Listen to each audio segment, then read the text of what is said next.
తట్టుకోలేకపోతున్నాను. సాయం చేస్తావా? దశమి రోజు పంచమిని విడిపించాలన్నమాట. నేను రావాలని చాలా మంది ఆ దేవుడికి దండం పెట్టుకుంటా ఉంటారు, కానీ నేను రాకూడదని మీరు చూస్తున్నారు. వినాలి,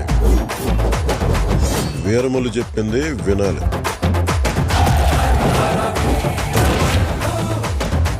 నువ్వు మా వెర్రివిస్తున్న మావయ్యవు కదూ.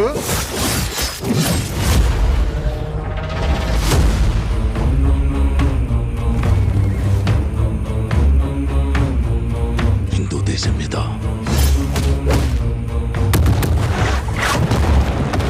పవిత్రమైన మన జెండా గర్వంగా ఎగరాలి.